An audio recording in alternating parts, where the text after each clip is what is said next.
నమస్కారం. ఈరోజు భగవాన్ సింగ్ నాయక్ గునావత్ గారి 3వ వర్ధంతి పురస్కరించుకొని వారి విగ్రహ ఆవిష్కరణ కార్యక్రమం చేపట్టడం జరిగింది. ముఖ్యంగా భగవాన్ సింగ్ నాయక్ గారు ఈ సూర్యాపేట పరిసర ప్రాంతాల్లో ప్రతి గిరిజన బిడ్డకు సుపరిచితులు.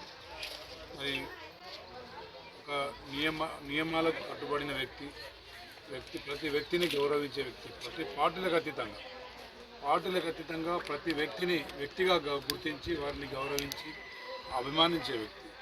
అదేవిధంగా పెద్ద చదువు చదవకపోయినా కానీ మన పిల్లలు, అదేవిధంగా పిల్లలతో పాటు పరిసర ప్రాంతాల గిరిజన బిడ్డలు విద్య వైపు సాగాలని చెప్పేసి వారు ఎంతోమంది విద్యార్థులను మరి ఆనాడు బ్రైట్ బాయ్ స్కీమ్ కింద మరి ఇక్కడ ప్రైవేటు పాఠశాలల్లో కళాశాలల్లో ఎంతోమందిని ప్రోత్సహించిన వ్యక్తి.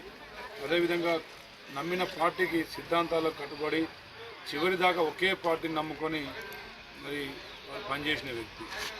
ఏదేమైనా మరి ఎన్నాళ్ళు బతికినామనేది కాదు, బతికిన రోజులు ప్రజల కోసం తన కుటుంబ మరి పరిస్థితులు కూడా పట్టించుకోకుండా కుటుంబ సభ్యులను కూడా కాదని ప్రజల కోసమే బతికిన వ్యక్తి.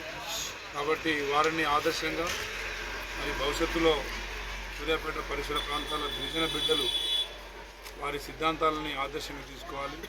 అదేవిధంగా కుటుంబ సభ్యులు అన్ని రంగాల్లో ముందుకు సాగాలని చెప్పేసి ఆ కుటుంబ సభ్యులందరికీ ఆ భగవంతుడు ఆయురారోగ్యాలు, అష్టైశ్వర్యాలు, శ్రీ సంపదలు అన్ని రంగాల్లో వారికి మంచి పేరు మరి తెచ్చిపెట్టాలని చెప్పేసి భగవంతుని, అదేవిధంగా భగవాన్ నాయక్ మామ గారిని నేను ప్రార్థిస్తున్నాను.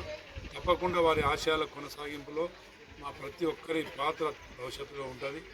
వారి సిద్ధాంతాలని కొనసాగించే దాంట్లో కూడా తప్పకుండా కుటుంబంకి, అదేవిధంగా ఈ పరిసర ప్రాంతాలకు, ముఖ్యంగా గిరిజన బిడ్డలకు ఆనాడు వారిచ్చిన మనోధైర్యాన్ని భవిష్యత్తులో మేము కూడా కొనసాగించే విధంగా పనిచేస్తామని తెలియజేస్తాం.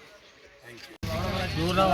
భగవాన్ సింగ్ గారి యొక్క విగ్రహ ఆవిష్కరణ సందర్భంగా ముఖ్య అతిథిగా వచ్చినటువంటి గౌరవనీయులు పెద్దలు శాసనసభ డిప్యూటీ స్పీకర్ రామచంద్ర నాయక్ గారు, అదేవిధంగా డాక్టర్ రామ్మూర్తి గారు, ముఖ్యంగా ఈనాటి ఈ కార్యక్రమాన్ని నిర్వహించినటువంటి భగవాన్ సింగ్ గారి కుమారులు గిరిధర్ నాయక్, అదేవిధంగా రాజా నాయక్, భగవాన్ సింగ్ గారి యొక్క సతీమణి శాంత, అదేవిధంగా గ్రామ పెద్దలు, మాతో వచ్చినటువంటి మిత్రులందరికీ, ఎవరైనా కానీ ఈ రోజులలో తండ్రికి అన్నం పెట్టడమే కష్టమైనటువంటి రోజులు నడుస్తూ ఉన్నాయి.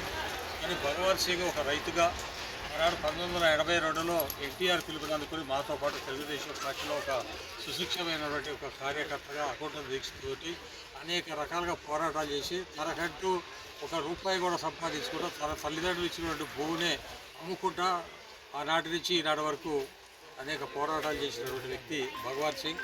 ముఖ్యంగా గిరిజనుల కొరకు ఈ రాజనాయక్ నడ కానీ ఎరకారం ఆ రోజు పూర్వ గ్రామ పంచాయతీ ఉండే అనేక సందర్భాల్లో అనేక కేసులలో కూడా భయపడకుండా భగవాన్ సింగ్ చాలా పోరాటాలు చేసినటువంటి వ్యక్తి. మరి ఈరోజు చిన్న వయసులోనే మరి కేవలం 61 సంవత్సరంలోనే భగవాన్ సింగ్ చనిపోవటం చాలా దురదృష్టం.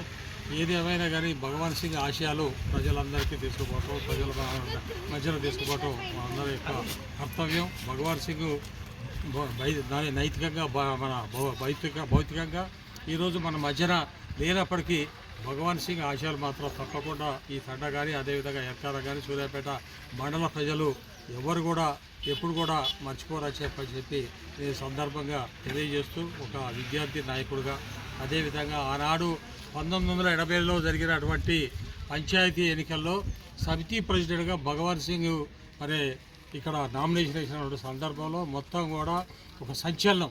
ఆ రోజు కట్కూరు రామకృష్ణారెడ్డి గారు భగవాన్ సింగ్ విత్డ్రా అయితే తప్ప నేను గెలవనని చెప్పారంటే మరి ఆ రోజు గిరిజనులకు ఒక వైస్ చైర్మన్ సమితి వైస్ ప్రెసిడెంట్ ఇస్తే భగవాన్ సింగ్ డ్రాప్ అవుతాడని చెప్పంటే కేవలం భగవాన్ సింగ్ వల్ల మరి ఆ రోజు దసరా నాయకు సమితి వైస్ ప్రెసిడెంట్ ఏంటంటే అది ఒక భగవాన్ సింగ్ పోరాటం అని చెప్పి సందర్భంగా తెలియజేస్తూ మరి వారి కుటుంబ సభ్యులకు ఎల్లవేళ మా అండదండలు ఉంటాయని చెప్పి సందర్భంగా తెలియజేస్తారు.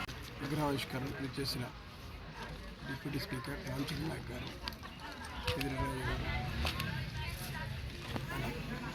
కుమారుడు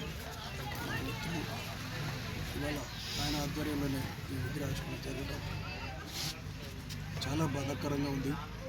నేను సూర్యాపేటకు వచ్చినప్పుడు భవన్ సింగ్ టీడీపీలో ఉన్నాడు, నేను కూడా టీడీపీలో జాయిన్ అయినప్పుడు ఇప్పుడు మేమందరం కూడా రాజా గారైనా రామచంద్రన్ గారైనా సుదర్శన్ గారు తోటి ఆయనతో ప్రయాణం చేసిన ఒక చాలా మంచి వ్యక్తి, ఒక ఆ రోజుల్లో ఎస్టీ లీడర్లు ఒక బలవంత్ సింగ్ పట్టాపూర్ చాలా మంచి పేరు ఉండేది. ఎందుకంటే నాకంటే ఆయన వాళ్ళంతా మొదలు ఉన్నారు కాబట్టి ఒక లీడర్గా ప్రజాసేవకుగా ఒక మంచి పేరు ఉంది. కాబట్టి అలాంటి వాళ్ళు పోవటం కూడా ఇంకా మనకే కాదు, ఇవాళ ఎస్టీస్ అందరికి కూడా వాళ్ళందరికీ కూడా అన్యాయం జరిగినట్టే. అయినా సరే ఆయన కుమారుడు గిరిధర్ ఒక మంచి డాక్టర్. ఏంటంటే ఆయనతోటి మేము నడుచుకుంటూ వచ్చి ఈరోజు కూడా ఆయన కుమారుడు గిరిధర్ తోటి కూడా మేము ప్రయాణం చేస్తున్నాం, గిరిధర్ కూడా మాతోటి ప్రయాణం చేస్తున్నాం. రానున్న రోజుల్లో కూడా ఇవాళ ఏంటంటే ఒక మంచి ఆయన జ్ఞాపకార్థం ఇవాళ విగ్రహావిష్కరణ చేయడం నేను గిరిధర్ను నేను అభినందిస్తున్నాను.